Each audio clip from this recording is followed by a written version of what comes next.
Antes de ler o texto e explicar a palavra, quero expressar minha gratidão a Deus, porque hoje estão completando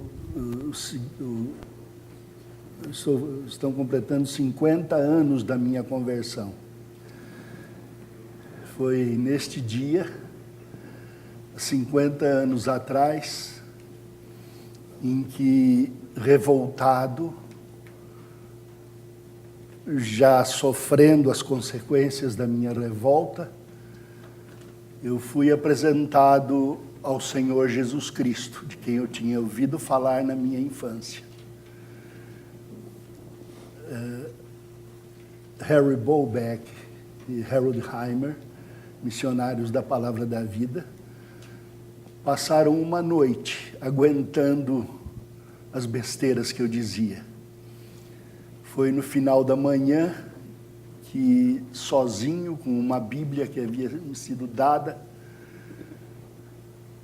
eu invoquei o nome do Senhor.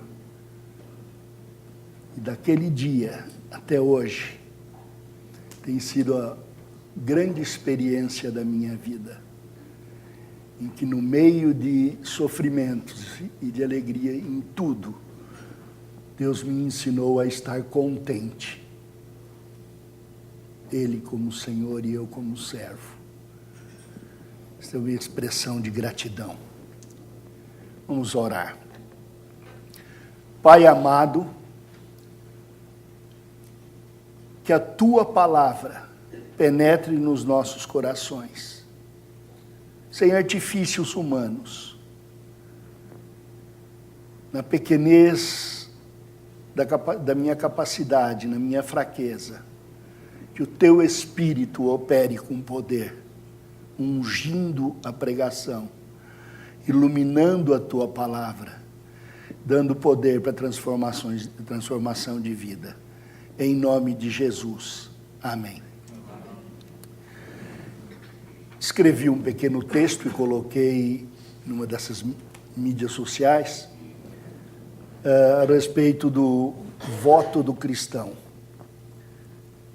E depois, conversando com Adriana, minha nora, foi comentado algo a respeito de que o escrito não substitui o pregado.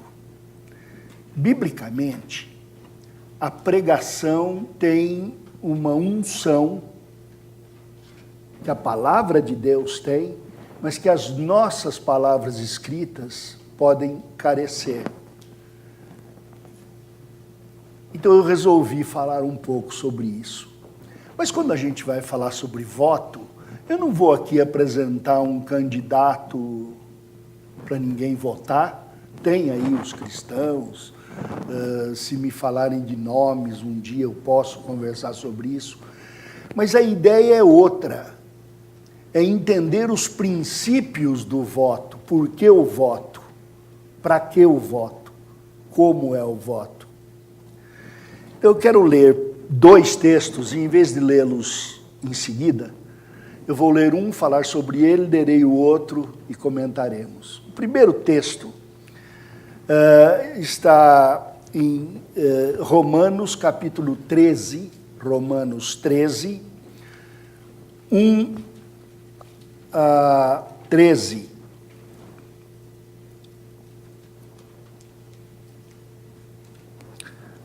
Aliás, eu vou ler até de 1 a 7.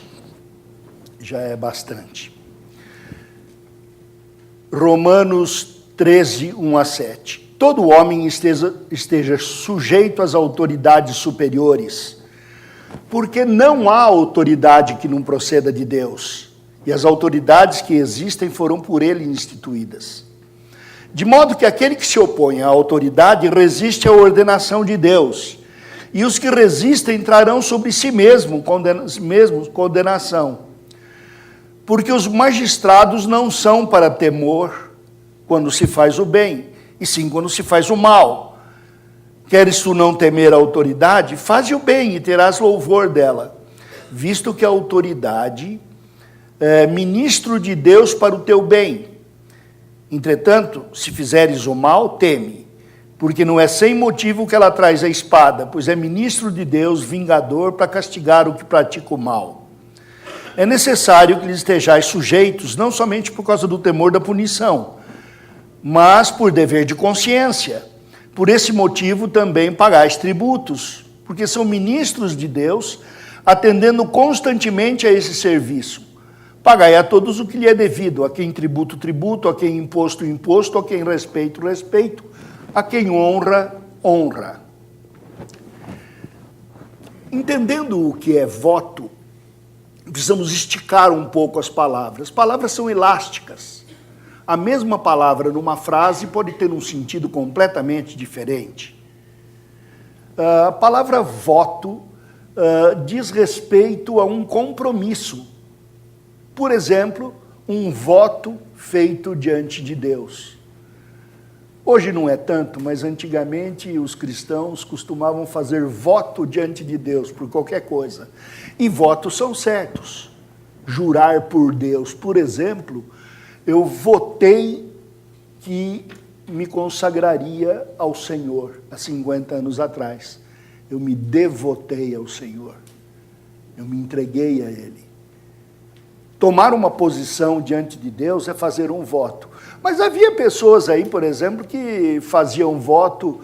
Uma senhora, por exemplo, fez o voto de não tomar leite enquanto o marido não parasse de fumar, porque ela gostava muito de leite. Um dia, quando me contou isso, eu falei, olha, não falei é besteira, porque a gente não fala isso para a pessoa mais velha. A quem é velho, velhice, né? A quem honra, honra. Então, com muito cuidado, eu joguei com as mesmas armas que essa pessoa tinha. Sabia que quando um voto é feito enganadamente, na Bíblia, no Antigo Testamento, o sacerdote poderia desfazer o voto? Ele falou, não sabia. Pois é, o sacerdote julgaria se o voto era inteligente ou não, se era correto ou não.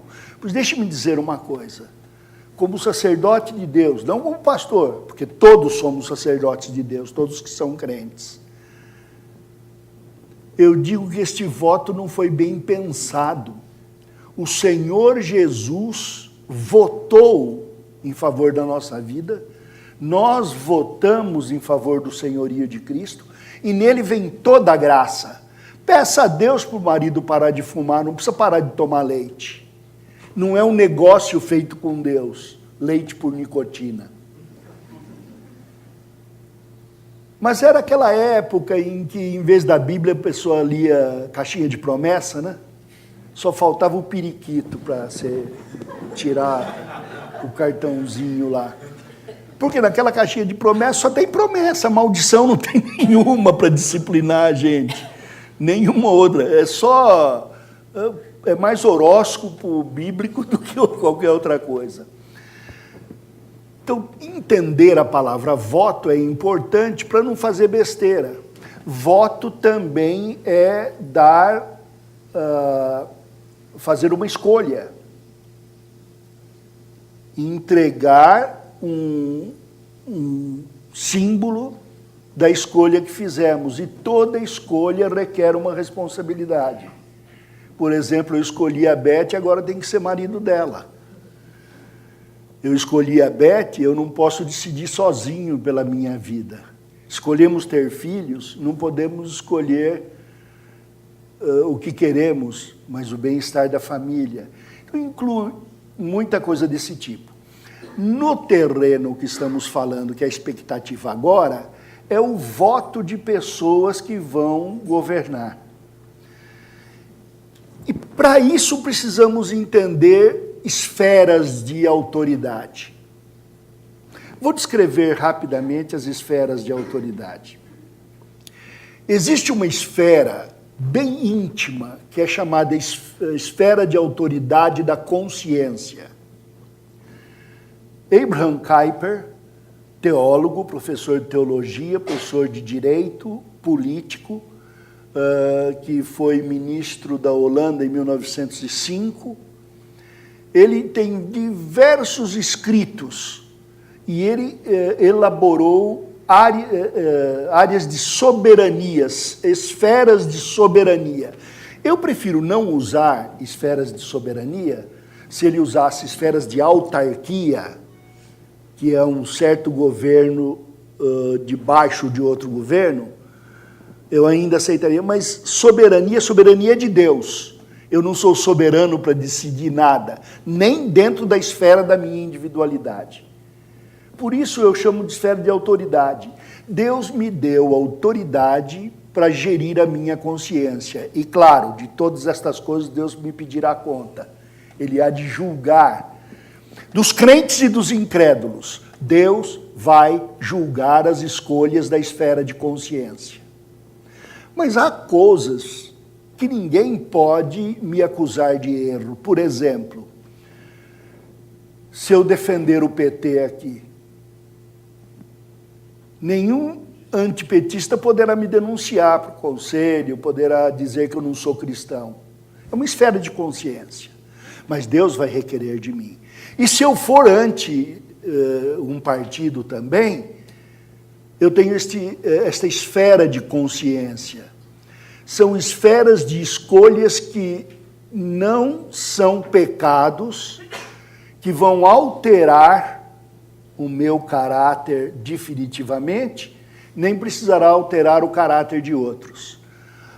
Às vezes, por decorrência, por exemplo, um pecado que não pode ser denunciado porque ele é o pecado de consciência, certamente ele estará alterando a minha personalidade. Se altera a minha personalidade, vai alterar meu relacionamento com você. Então há uma grande responsabilidade na esfera da consciência. Mas há coisas que não podemos censurar os outros, julgar os outros, nem sermos julgados. Julgar no bom sentido, sim. Sentar para pensar criticamente, sim. Mas não em demérito do outro. Então, esta esfera de consciência é aquilo que Hebreus chama de amadurecimento para julgar o que é certo e o que é errado. Nesta esfera da consciência, nós devemos levar as pessoas ao crescimento espiritual para que saibam discernir entre o bem e o mal. Depois existe uma outra esfera, que é a esfera de autoridade da vizinhança. Se eu tenho um muro no meu terreno que pega no terreno do vizinho, ou a simples divisão, eu tenho uma fruteira que os frutos estão dando no terreno do vizinho, o vizinho pode colher esses frutos e comer. Ele tem uma esfera de autoridade ali. A esfera de autoridade da vizinhança é que promove o bem-estar do amor ao próximo, do tratamento equânime entre os vizinhos, da gentileza, encerra tudo isso. E certos direitos. Direito de que a vizinhança seja mantida limpa, a responsabilidade de cuidar da própria calçada, a responsabilidade de sair na rua bem apresentado. Eu costumo contar, e alguns já me ouviram, que estava debaixo de um paudalho imenso que tinha na cidade em que eu morava, me divertindo, e deve ter passado por ali o secretário da escola, homem pelo menos 20 anos, 30 mais velho do que eu. Ao chegar à escola, eu fui chamado à secretaria, e este homem disse: passei na rua perto de você e você não me cumprimentou. E ele disse, mas eu falei a ele, eu não ouvi. Ele disse, quem tem amigos tem obrigação de andar na rua procurando amigos para cumprimentar. E esta é a questão da esfera de autoridade da vizinhança. Existe a esfera de autoridade da escola. A escola é chamada para ensinar alguma coisa, ela tem uma esfera de autoridade. Ela nunca deve ultrapassar a esfera de autoridade da família. Ninguém deveria forçar que a escola mandasse mais que os pais, porque a esfera de autoridade da família tem o chamado pátrio poder, reconhecido na nossa legislação e garantido na Bíblia, E o pátrio dever. O dever de educar é mais dos pais do que dos professores. Por comodidade, nós invertemos essa situação. Que o filho vá para a escola, se ele passar lá 16 horas por dia, melhor para mim. Eu ganho dinheiro, ainda passeio com a minha mulher ainda vai dizer, eu não tenho que trocar fralda de adolescente. Por comodidade, nós entregamos. E por comodidade, não nos preparamos para educar os filhos. Dona Iripsime, uma armênia, minha segunda mãe, me criou como se fosse filho. Veio para o Brasil, logo após a adolescência, para se casar com o seu Leon. Não conheci casal mais adorável do que eles. Ela não conhecia seu Leon. Veio porque o pai garantia que ele era um cristão. Casaram-se. E aquela mulher que tinha feito o curso de magistério, veio para o Brasil e estudou com os filhos, treinou os filhos. Um deles foi um dos 40 homens no mundo que mais entende de Merville, o autor do Moby Dick. O outro filho dela fez pós-graduação em matemática e engenharia, a filha, e a todos ela acompanhou ensinando, incluindo abriu um cursinho para pessoas da faculdade. Capacidade de aprender e de ensinar. Eu não estou dizendo que todos nós devíamos ser Iracemas neste mundo, o nome dela em português era Iracema, mas que há uma certa educação que é dada aos filhos, principalmente a educação não verbalizada, que baseia a verbalizada. Uma família que lê a Bíblia vai garantir ao filho a autoridade bíblica. Se ele não vê os pais lendo a Bíblia nem orando, eles não vão dar crédito àquilo. Meus pais estão me enganando. Enquanto eu estou orando e lendo a Bíblia, eles fazem o que eles querem. Eles fazem o que tem valor. Então, o testemunho pessoal, a maneira, o fato de não mentir, tudo isso cria um arcabouço educacional que a escola não tem condições de dar. Ninguém tem condições de criar filho dos outros.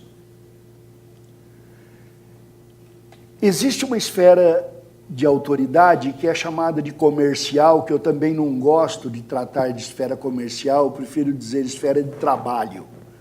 Porque o comércio não é o mais honrado da Bíblia, o trabalho é. Até o trabalho que não produz renda é trabalho. Então, esta área é bem preservada. E existe a área de autoridade do governo. E todas estas áreas, como eu falei para as crianças, estão debaixo daquele princípio dai a César o que é de César, dai a Deus o que é de Deus. De Marcos 12, 17. Mas não visto como se Deus e as autoridades, o mundo governamental, fossem paralelos. Não podemos comparar Deus com o homem. Este é o erro filosófico que a maioria das pessoas discute para querer clamar justiça. Se Deus é bom, por que ele permite essa guerra em Israel? Espera, não é ele que está guerreando lá não, hein? São homens pecadores, sem Cristo, que sem esperança de salvação, que querem resolver a questão de justiça, exercendo a justiça dos homens. Querem entender o que eu estou falando? Eu vou pegar um pedaço de pau nem preciso, eu pego minha bengala, dou uma bengalada no Márcio. O que vai acontecer? A esposa e os filhos e o filho dele vão cair sobre mim como abelhas. Vai tomar minha bengala e dar uma bengalada. Nem processar por ataque a velho eu não vou poder, porque crente não processa crente. Aí alguém vai defender o velho aqui. E alguém vai levantar aí, bater nos dois, porque bateram no velho. Mas daí vão dizer, como é que está saindo essa briga? Bate no último que bateu. E aí nós vamos ter uma revolução. Porque toda vez que o homem quiser exercer sua própria justiça, ele vai atrair ira e produzir ira. Só a justiça de Deus poderá solver essa questão. Então, dentro deste texto, a submissão às autoridades é um requisito da justiça de Deus. Mas não submeter a autoridade acriticamente, sem crítica, sem verdadeiro juízo. Porque o governo não pode extrapolar a lei de Deus. Foi falado hoje sobre os 10 mandamentos. Veja uma outra noção. Existe leis referentes ao relacionamento com Deus, leis referentes ao relacionamento com o homem. E uma lei, a do meio, que diz respeito, descansa no Senhor para usar a lei do Senhor para viver a lei dos homens. É uma lei de sabedoria. Por exemplo, a primeira lei diz que eu devo adorar somente a Deus, refletir somente a imagem dele. E eu vou ver no resto da Bíblia e descubro que eu tomo a cara daquele a quem eu adoro. Por exemplo, darwinianistas têm cara de macaco ou de ameba. Ah, não fala isso, pastor, porque tem uns aí que são lindos. Não, eu estou falando moralmente. Porque toda vez que eu exercer a minha revolta contra Deus, eu refletirei revolta contra os homens. Nós estamos vivendo num mundo pós-moral. Somos nietzscheanos. Vencemos a moral, viramos super-homens. E isto não vem de agora. Marcuse, muitos anos atrás, filósofo e teólogo, treinou um grupo de pessoas com a seguinte tese: destrói tudo que está aí, porque a cinza do que restar é melhor do que o que existe. E isso apanhou o bando de jovens antes dos anos 60, incluindo um grupo que foi para a Califórnia e ficou chamado de Movimento Simbionês de Libertação. Alimentados por essas ideias de revolta, eles começaram a assaltar bancos. E Patricia Hearst, filha de um dos milionários, dono do sistema de comunicação americano, foi raptada por eles. E no final, ou por um síndrome ou por escolha própria, ela se tornou terrorista também. E assaltavam bancos em nome da liberdade.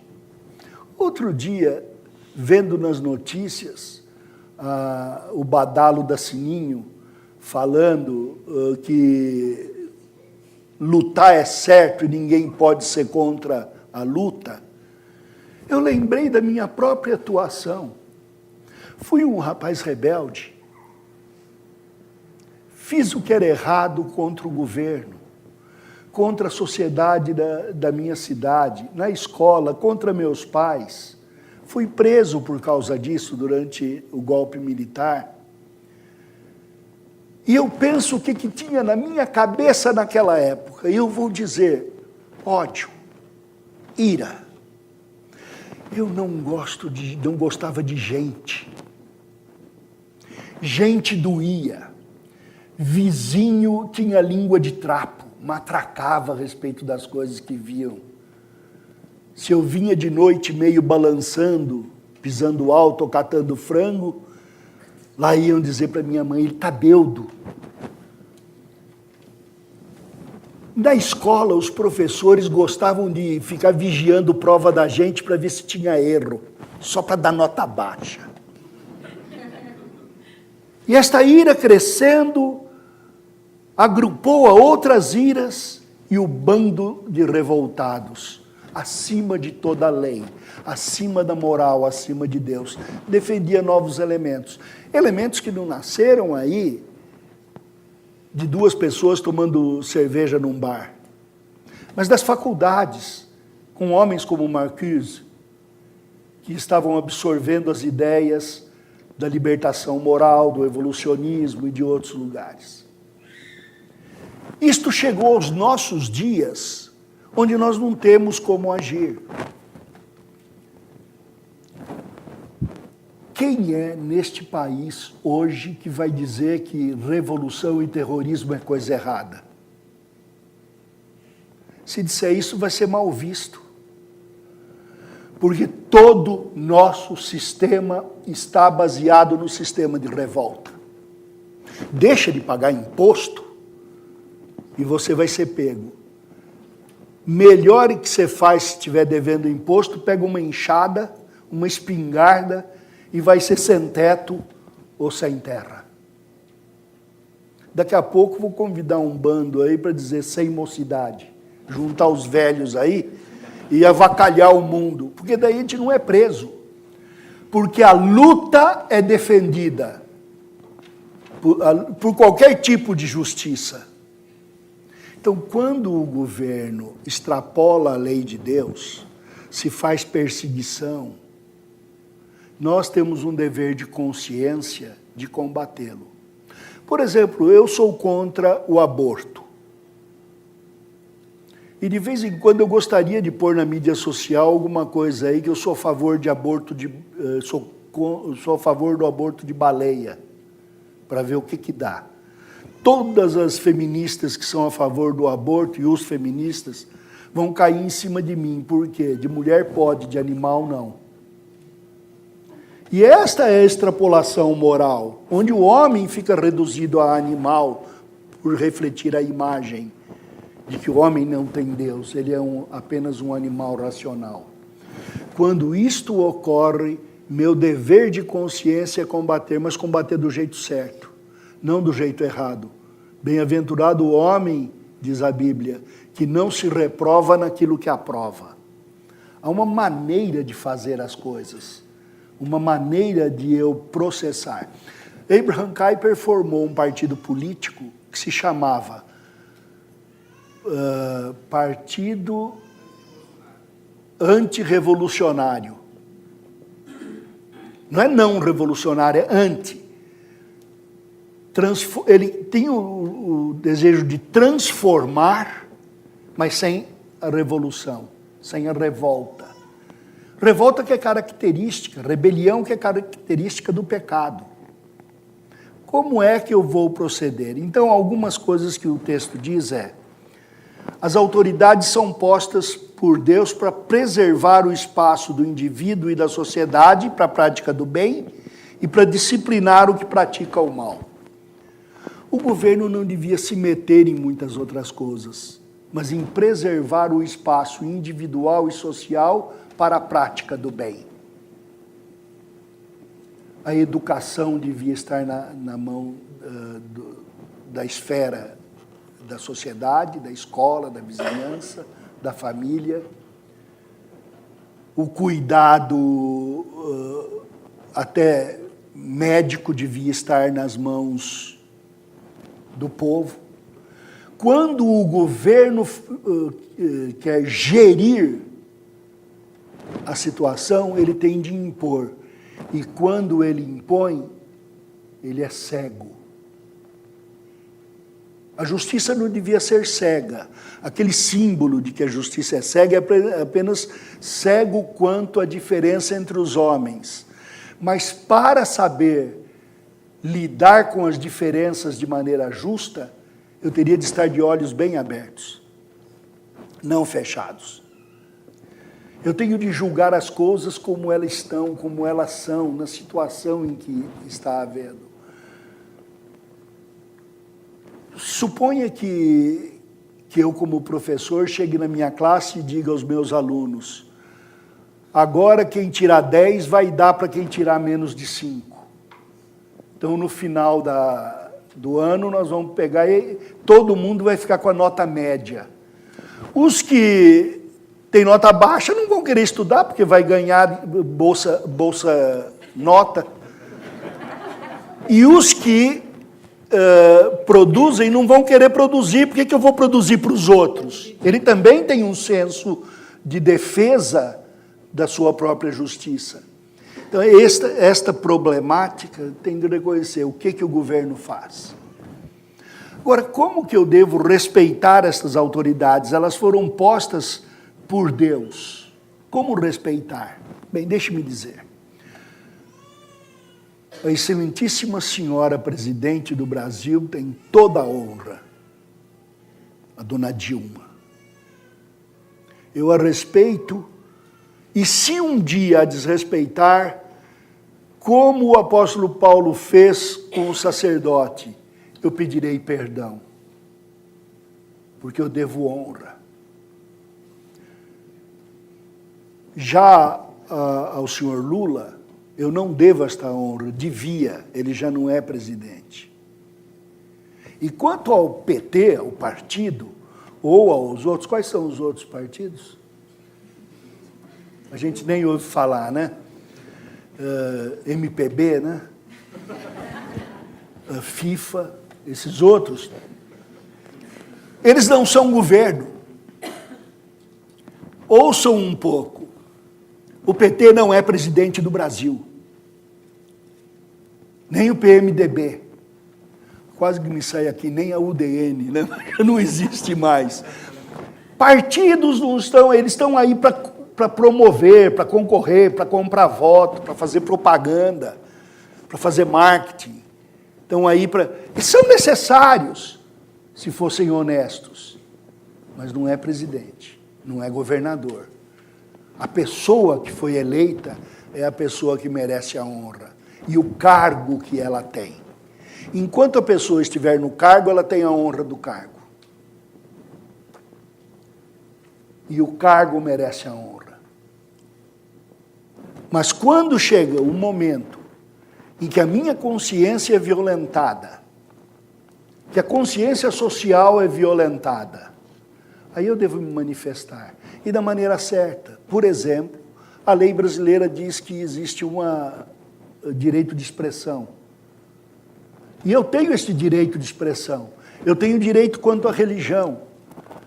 E eu não quero usar este direito em benefício próprio, mas em defesa da minha família, em defesa da igreja, em defesa da crença no Senhor Jesus e da causa que Ele me deu, é ir aí até a morte. Ser fiel até a morte, diz a palavra de Deus, e dar-te-ei a coroa da vida. Foi perguntado no domingo passado a respeito de, e a defesa pessoal, como é que fica? A defesa pessoal está encaixada no preceito de amar a Deus sobre todas as coisas e ao próximo como a si mesmo. O que quer dizer? Ama a Deus acima de tudo e ao próximo você ama na quantia que você já se ama. Ninguém precisa se amar mais, não. Todo mundo já fica de braço cruzado se abraçando. A ideia aqui é, quanto à minha vida, eu posso decidir se vou entregá-la ou não. Não vou discutir aqui coisa, mas eu estou bem protegido lá em casa. E se alguém quiser tirar a minha vida lá, eu só tenho de pensar em 3 coisas. Primeiro, se eu entregar a minha vida aqui, quem vai proteger a minha esposa, meus filhos e meus netos? É o indivíduo pensando, a esfera de autoridade individual, da consciência. Se eu estiver sozinho, não fizer falta, dizem que velho já não faz falta, só causa peso aí para aposentadoria, né? Eu posso decidir, morro ou não morro, então eu evangelizo o ladrão, né? Olha, você não quer aceitar Cristo? Quero, mas por que eu iria aceitar? Para ir para o céu. Ele diz, então vai você primeiro, né? Como eles costumam fazer. E eu iria. Não tenho problema com a morte. A morte, para mim, vai ser minha promoção para o céu. Me mata, que é aí que eu vivo. Ser fiel até a morte significa isso. Mas eu tenho esposa, eu tenho filhos, eu tenho neto, e por amor deles eu sou obrigado a defender. E estas leis são tratadas na Bíblia, no Antigo Testamento, sob o nome de Deus guerreiro. Deus é o homem de guerra. Trabalhem neste tema, estudem esse tema na Bíblia, Deus é um Deus de guerra, e vão ver que no mundo de pecado existe razão para guerras. Hoje vocês veem aí, coitadinho dos fulanos, só porque atiraram 100 mísseis lá, agora tem gente retalhando e querendo brigar. Que é toda essa discussão de guerra. É exatamente homens reivindicando iras. Mas existem certos direitos inalienáveis. Existe certa hora em que eu vou ter que dizer ao atacante, para, se isto exigir o amar a Deus sobre todas as coisas e o próximo como a si mesmo. Se a lei exigir que eu pare de pregar, eu me lembro quando era menino, trabalhando como guarda-costa do deputado Cid Franco, um dia passando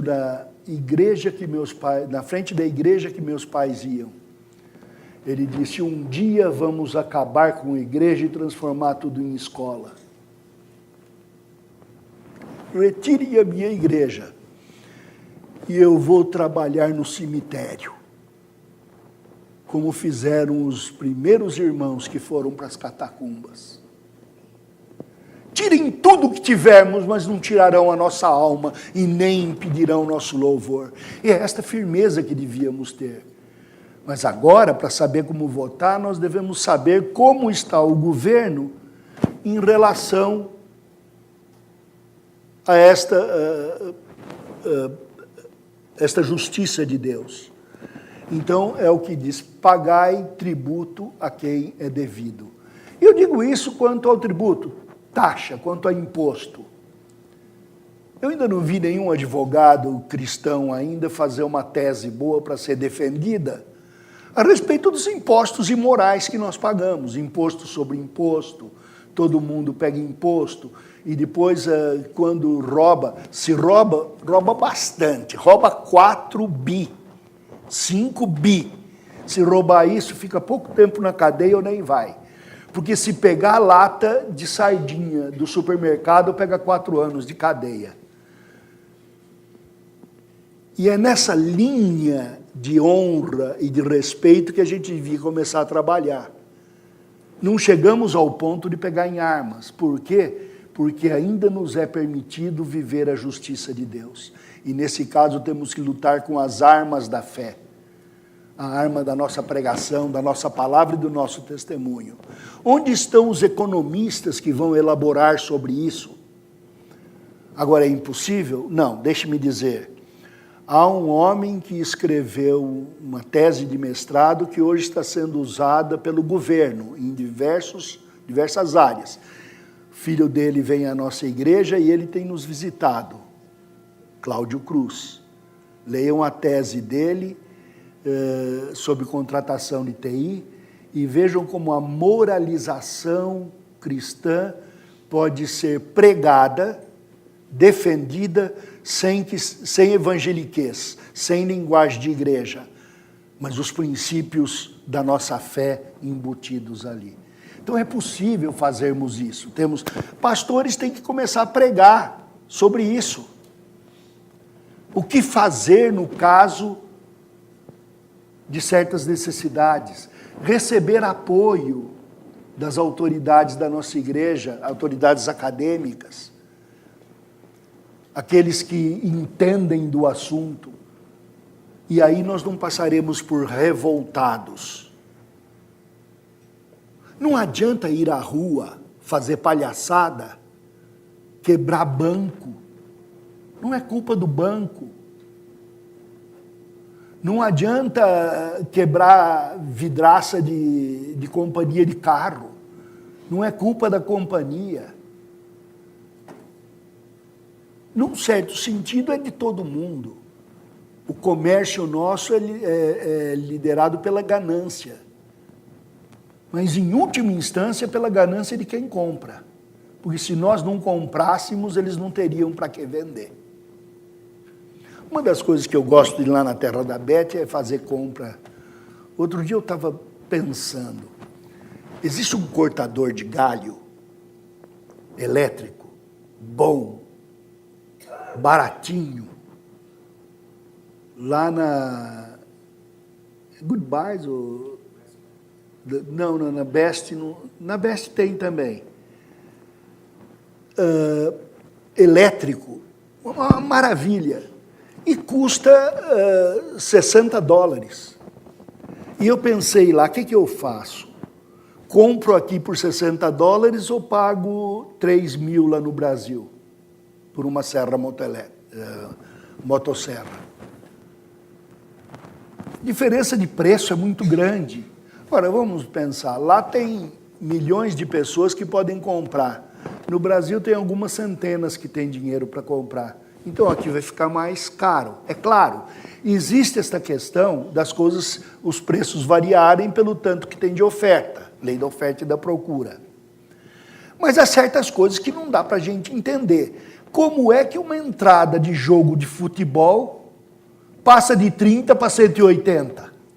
Eu não vou assistir futebol. Sou corintiano, não bato em ninguém e não quero apanhar. Então não vou no jogo, eu vejo na televisão. Aliás, não vejo nem na televisão.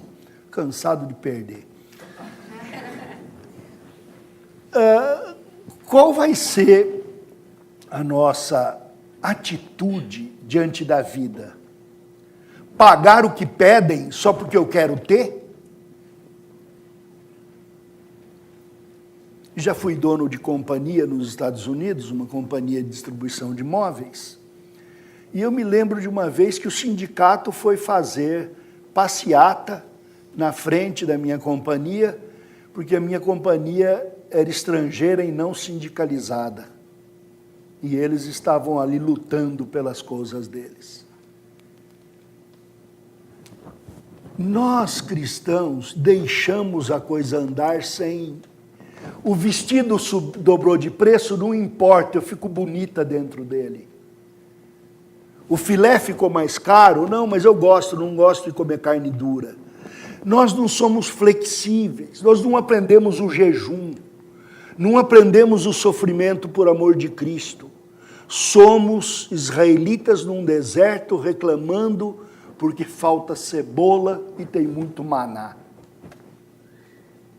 E vocês sabem, com maná adubando, a terra dá. O que é que está sendo proposto, então? É que tenhamos na nossa consciência a certeza que Deus nos deu, como servos que somos, o dever de viver a liberdade em Cristo. Não somos escravos deste mundo, nos sujeitamos às autoridades enquanto elas estão sujeitas a Deus. Mas quando falhar esta sujeição, nós temos o direito de falar, de prosseguir. Publiquei em 1984 um livro chamado Manifesto Cristão, do Dr. Francis Schaeffer, e como era uma época da abertura política, 400 desses livros nós entregamos aos deputados, de graça, devia ter vendido, a cada um. E o Dr. Schaeffer diz lá, até a revolução poderá haver, mas ela não poderá ser revolta. Você terá que ter a chancela de um juiz sob a autoridade, mas acima de você, que defina a sua situação.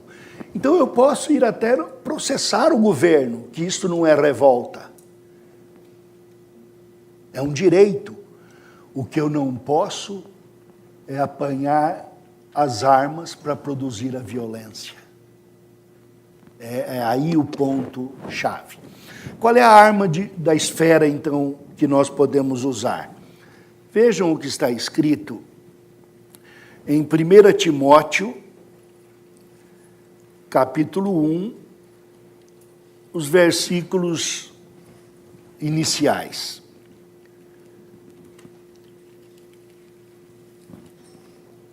A partir do versículo 5. 1 Timóteo 1, versículo 5. Ora, o intuito da presente admoestação visa o amor que procede de coração puro, de consciência boa, de fé sem hipocrisia.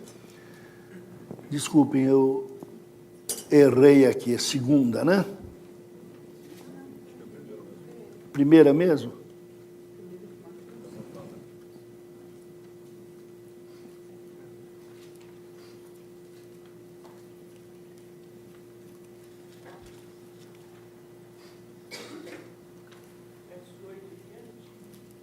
Não.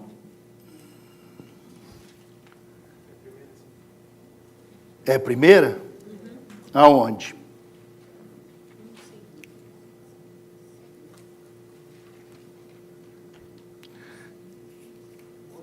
Três, né? Capítulo 3.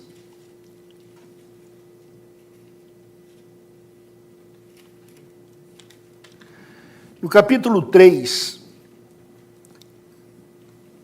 a partir do versículo 5, ou antes, vamos ler do versículo 1. Fiel é a palavra. Se alguém aspira ao episcopado, excelente obra almeja. É necessário, portanto, que o bispo seja irrepreensível, esposo de uma só mulher, temperante, sóbrio, modesto, hospitaleiro, apto para ensinar, não dado ao vinho, não violento, porém cordato, inimigo de contendas, não avarento, que governe bem a própria casa, criando os filhos sob disciplina, com todo o respeito. Pois se alguém não sabe governar a própria casa, como cuidará da igreja de Deus?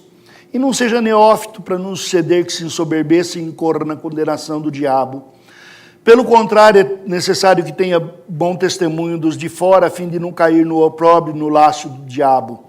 Semelhantemente, quanto a diáconos, é necessário que sejam respeitáveis de uma só palavra, não inclinados a muito vinho, não cobiçosos de sórdida ganância, conservando o mistério da fé com a consciência limpa. Também sejam primeiramente experimentados, se mostrarem irrepreensíveis, exerçam o diaconato. Até aí. Pensando no princípio de Deus sobre César, honra a Deus superior à honra ao governo, e a nossa consciência aí, nós vamos chegar a uma conclusão, uma aplicação. A lei maior cobre a lei menor. O texto aqui está dizendo que para escolher governantes para a igreja, nós devemos seguir certos padrões. Então descreve o padrão do presbítero, o padrão do diácono, fala a respeito da sua honradez, da sua vida familiar, da sua vida de trabalho, de como é sua palavra. E nós escolhemos homens para dirigir a igreja baseado no caráter de Deus, na santificação em Cristo. Não podemos exigir isso do homem incrédulo. Exigir do incrédulo o padrão que o Espírito Santo dá por dons e vocação aos crentes é dizer que o homem sem Cristo tem condições de se salvar. Isso é parte da salvação. Nós sabemos que o mundo irá de mal a pior, porque ele segue um caminho deste mundo, os preceitos deste mundo, doutrina deste mundo, como foi o caso que eu iniciei dizendo a respeito de Marquise. Agora, aplicando isto, nós podemos dizer, há algum material aqui que é próprio para todos os homens. Como disse Eclesiastes, a lei de Deus é para todos os homens. Os 10 mandamentos é lei para todos os homens, e os homens serão responsabilizados por não cumprirem. E os crentes serão justificados porque Cristo cumpriu na cruz. E dotados com capacidade para vivenciar a lei. Mas os incrédulos jamais conseguirão. Mas nós vivemos num mundo em que graça e incredulidade, e que a igreja tem que ser sal da terra e luz do mundo. E como aplicar isso nos votos? Então temos de escolher, primeiro, pessoas que mantenham a ordem moral e ética da vida familiar. Existem pessoas hoje que pregam a destruição da família. Alguns são sábios, outros são idiotas. Eu não estou xingando, não. Idiota quer dizer que o id lá, o substrato instintivo do ser, que o Freud falou, é fechado, pequenininho e não abre. Por isso que ela diz assim, eu estou com um tal partido e não abro. E saindo do governo de São Paulo, depois de ter destruído a vida familiar dela, ela e o marido, essa senhora, faziam um programa na TV de aconselhamento familiar, sexual. Ensinavam lá como é que... E depois destruíram a família, ela arranjou um amante argentino, estou dizendo isso para pegar raiva mesmo. E depois quer aprovar uma lei para destruir a família. Não quer nem que venha escrito filiação no registro. Este pensamento já existe embutido em todo o processo ideológico que ela defende. Só que ela é tonta e fica proclamando antes da hora. Os outros mais espertos vão quietinho, bico de siri, né? Calado, são gaúchos que parecem mineiros, trabalham em silêncio, também querem essa destruição. Nós crentes devíamos ficar mais alerta. Para que, por exemplo, deixar uma criança o dia inteiro na escola? Deixe-me dizer qual é que é a realidade. A escola pública hoje não tem material para 3 horas de ensino por dia. Não tem gente para fazer isso. Na escola da minha netinha, contra a lei do país, já há 2 anos eles não têm recreio. Ficam em classe fazendo alguma coisa, isso é contra a lei, porque não tem gente para cuidar do recreio escolar. Se o seu filho deixar de ir na escola pública por 6 dias, você vai receber uma visitinha em casa do conselho familiar. Mas nenhum crente vai ao conselho familiar para reclamar de que a criança não está tendo recreio, por isso está tendo um trabalho escravo. Mas também se for não adianta, porque o programa não é contra a escola, é contra a família. Alerta, gente, desperta. A Bíblia diz, desperta e Deus esclarecerá. Desperta, tu que dormes. Desperta para isso, é contra o Evangelho. Nós devíamos, então, não votar em gente que seja contra a família. E vou dizer ainda uma coisa a mais. Se a pessoa já teve 10 amantes, 6 amantes, também não vai ser fiel a você, não. Vai ser fiel ao voto, não a você. Então devemos escolher nessa base. Não estou falando de partido aqui. Estou falando de toda a população de candidatos do Brasil. Devemos escolher pessoas que tenham bem definido o programa familiar. Porque se não governa bem a casa, não vai governar. E se destruir a noção de família, estará destruindo uma noção dada por Deus. Pessoas que não sejam insubordinadas. Irmãos, eu fui insubordinado. Eu não reclamo de ter sido preso. Posso reclamar de ter sido torturado, porque creio que isto não se deve fazer com ninguém. Mas hoje, quando eu vejo um grupo na baderna, com um propósito definido, com um propósito ideológico, de queimar o que existe, porque a cinza do que restar vai ser melhor do que o que tem, Este é um movimento desprezível, de completa falta de esperança. E a Bíblia diz, homens sem Deus, sem esperança neste mundo. Mas nós temos uma esperança de que o Espírito está agora aqui na igreja e restringindo o mal do mundo. E nesse sentido a igreja é sal da terra. E eu sou grato a Deus pela vida que Ele me deu e o mundo que Ele colocou. E não sou sem esperança. Não sou um freudiano que diga que o homem é naturalmente mau e instintivo.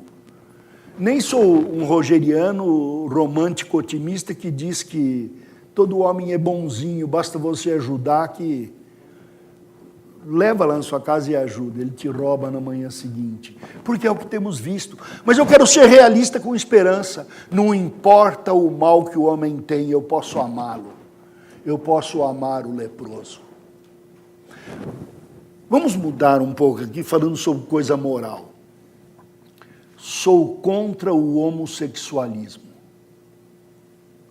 Vejo um mundo que está repetindo a história romana e a história grega, em que a virtude vai ser de quem for homo, e quem for hétero terá de ser banido. Estamos nesse processo, ele quase existe, e crentes entram numa dessa de vergonha.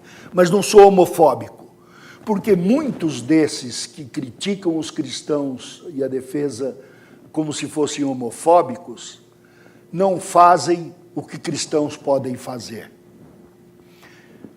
Elizabeth, minha esposa, trabalhou por alguns anos com um grupo português que trabalhava nos Estados Unidos com pessoas que sofriam de AIDS. Eu a acompanhei em muitos dos trabalhos, recebemos em casa muitos envolvidos. E eu posso dizer que naquela época 80% era relacionado ao homossexualismo. Eu me lembro do dia em que José aceitou a Cristo como Salvador. Me lembro de que ele tinha um par com quem vivia em pecado e que se separaram. Me lembro dele acometido de AIDS, sofrendo no corpo, o dia que eu o batizei junto com Davi. E depois no hospital.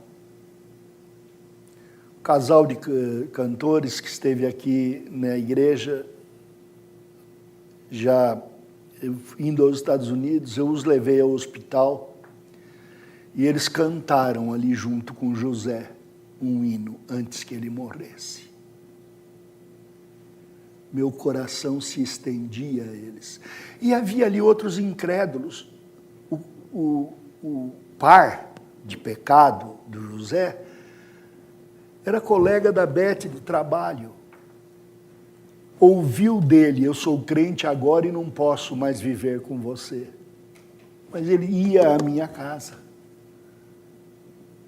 Havia uma colega que tinha já mantido relações de todos os tipos, mas que frequentava a nossa casa, tinha nossa amizade, não tinha nossa aprovação no comportamento que tinham. A Bíblia diz que crente hipócrita não deve nem ser recebido à minha mesa. Mas os homens deste mundo, eu não posso deixar de comer com eles, como o Senhor comeu com os pecadores, porque eles precisam do remédio. Em Brasília nós tivemos uma fundação chamada Fundação Santé, para cuidar de pessoas acometidas de AIDS. É um trabalho que tem de ser feito, mas na minha consciência, eu sei que agride a imagem de Deus, que nos fez homem e mulher à sua imagem. Agride a honra de Deus. Esta relação de homem com homem e de mulher com mulher. Então eu devo fazer a minha escolha na base de quem está pregando isso ou contra isso.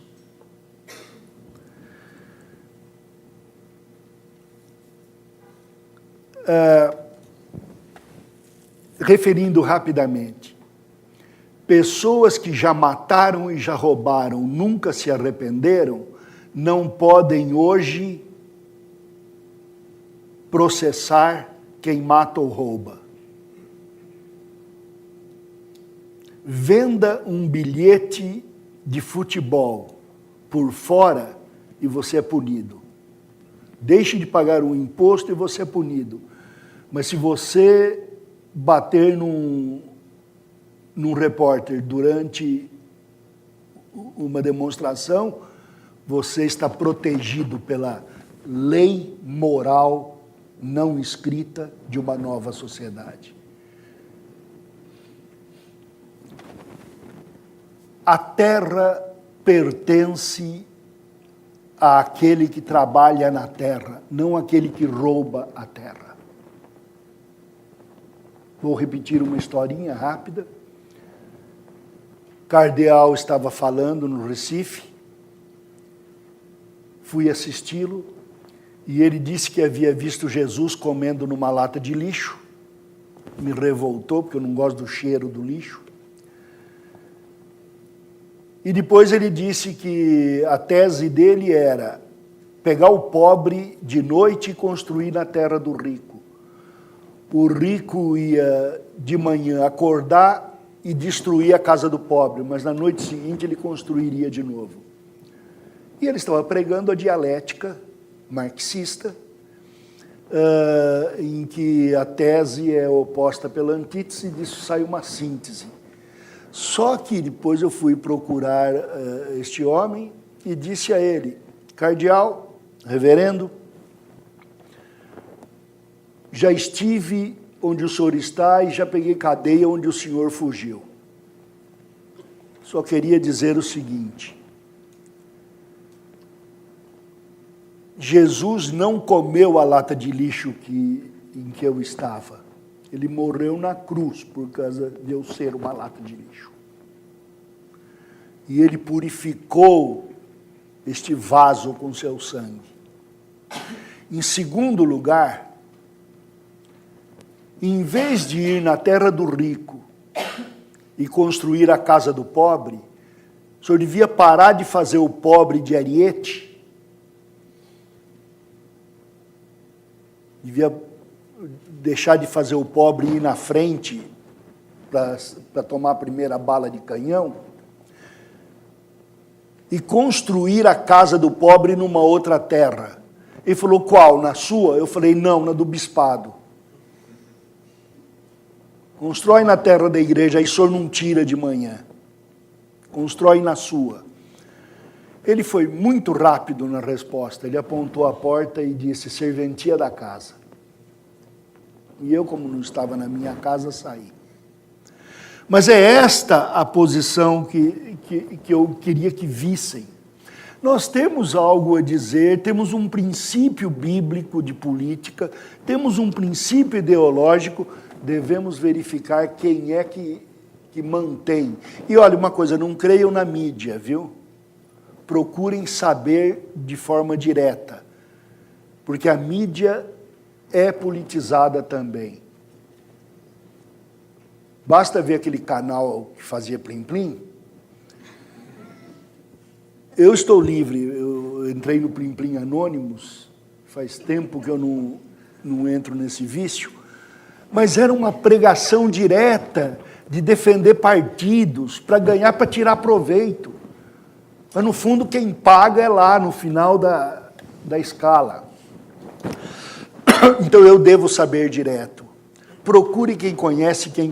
Eu não sei se vocês sabem, mas 6 pessoas dá para conhecer todo mundo no mundo. Então você vai ter sempre um amigo que conhece alguém que sabe de alguém. E entre os crentes você pode ficar sabendo quem é fulano. Não pergunta para um só também, que pode ser que esse não tenha nem consciência. Mas 2 ou 3 em oração, veja a palavra. Veja como vive esta pessoa que você vai perguntar, como ela vive com Deus. Se ela entende ou não, e estabelecer. Pessoas que foram revolucionárias terão de ter arrependido. Se não se arrependeram, Não pense que aquele que desrespeitou o banco vai desrespeitar a porta da sua casa, vai respeitar a porta da sua casa. Trotsky dizia, nós temos que andar o caminho todo para chegar à porta e derrubar a porta. Pois eu digo, vamos brigar o caminho todo e derrubar a porta. O que nós estamos vendo são pessoas que desrespeitaram a Deus, não respeitarão aos homens. Não amaram a Deus, não amarão aos homens. Ah, mas é o problema moral, é só tirar o roubo, a corrupção. Como é que se tira a corrupção? Matando. Teríamos de matar 120 milhões de brasileiros. Para não contar o resto dos corruptos do mundo, que de igual monta. Mas olhar para o homem com a justiça de Deus e colocar homens que ainda temem a Deus. Se são crentes ou não, não podemos responder. Mas homens que não sejam revolucionários, que respeitem o que é privado, que respeite a consciência, que respeite a fé, que respeite a família. Olhar para essas coisas. Outra, quanto à taxação de impostos, é o último que a Bíblia diz, a quem imposto, a quem honra, honra.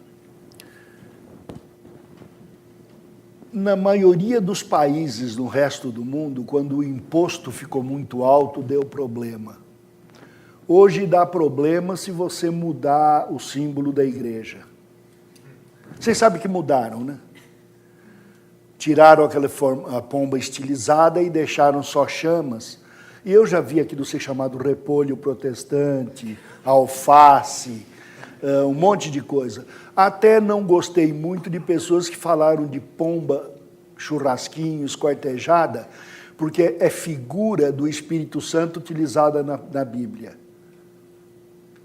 O Espírito desceu em formato de pomba. Não acho que deva fazer ídolo para adoração, mas também não saio chutando ídolo por aí. É só o respeito no falar do Espírito Santo. Mas gostei que tirasse.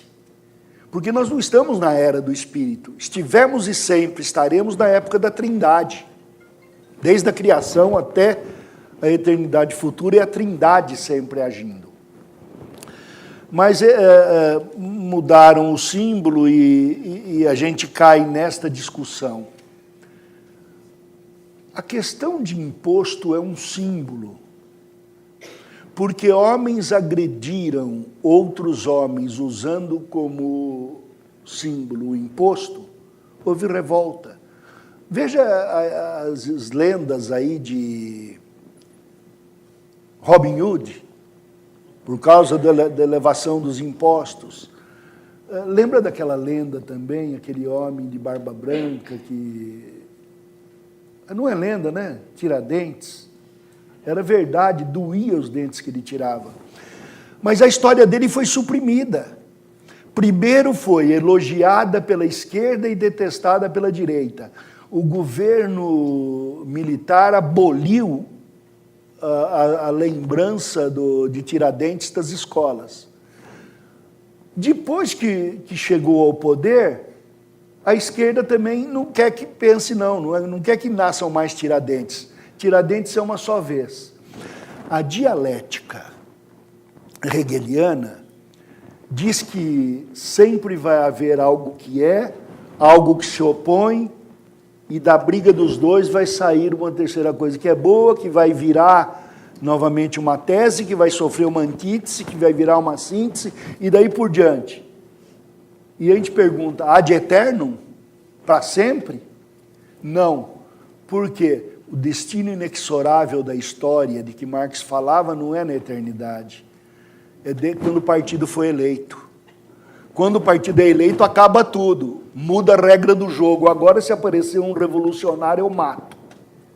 É melhor você ser sem terra, sem teto ou sem causa do que lutar contra o governo. Porque se você falar contra o governo, vai ser perseguido. Então nós temos de pensar em termos de impostos aquilo que ele significa. Temos de pagar imposto? Temos. Temos que calar a boca? Não. Mas onde é que estão os cristãos fazendo o que devem? Nós não vamos à rua fazer procissão lá perto de Guarulhos e fechar a estrada, vamos? Não é isso que a igreja devia fazer. Não é isso que deve ser feito. Mas onde estão os homens que podiam pensar conosco, elaborar nosso protesto?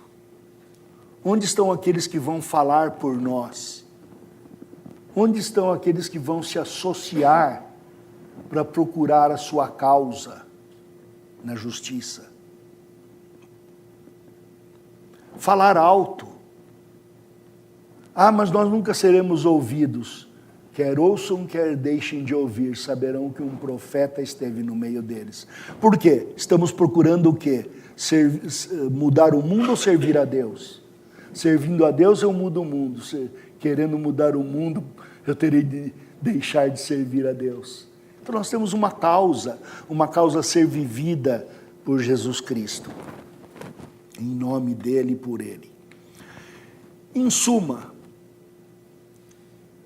somos chamados a um voto,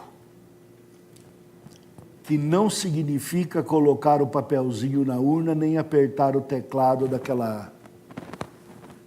Como chama? Somos chamados a colocar a nossa vida na escolha que fazemos. Ao escolher seu presidente, escolher seu deputado, escolher quem for nestas eleições, saiba que você está fazendo um voto diante do Senhor. Eu estou escolhendo uma pessoa segundo os moldes de Deus, para benefício da minha família e da minha igreja. Pense bem. Pense mais nisto do que no tipo de carro que você vai comprar. Você gasta mais tempo escolhendo carro, escolhendo, como chama aquele aparelhinho que dá câncer? Você gasta mais tempo escolhendo essas coisas do que escolhendo o voto de Deus. E é isto que Deus está querendo que você faça. Empenhe-se e a sua família na escolha que você faz.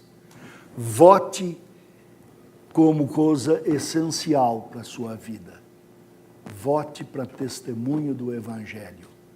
Escolha pessoas que se encaixem até onde o incrédulo pode ir nos moldes do Senhor.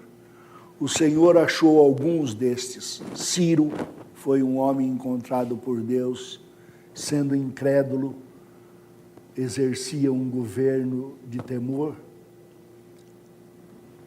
Deus usará não este homem, mas usará a fidelidade dos seus servos para salgar e iluminar esta terra. Que Deus os abençoe. Pai amado, coisas difíceis de ouvir, às vezes porque não apelam tanto, às vezes porque incomodam, mas tão necessárias. Traz ao nosso coração, faz-nos ler, faz-nos procurar saber, faz-nos interessados, altruístas, pensando na tua causa, na fé, e permite que o Brasil sinta algum vento de bom governo e de bom testemunho evangélico. E neste momento, Pai, eu te peço que estas religiões que têm envergonhado, estas seitas que têm envergonhado o teu nome, que pretendem erigir templos fora do teu lugar, templos idólatras, repetindo o templo de Jerusalém. Homens que querem vender, que mercadejam o corpo de Cristo. Impede o Senhor deste mau testemunho. Impede-nos, Senhor, de viver nossa vida sem pensar nestas coisas. Incomoda-nos, mas que o nosso descanso esteja na tua lei, para que possamos abençoar os homens segundo tua lei. Em nome de Jesus. Amém.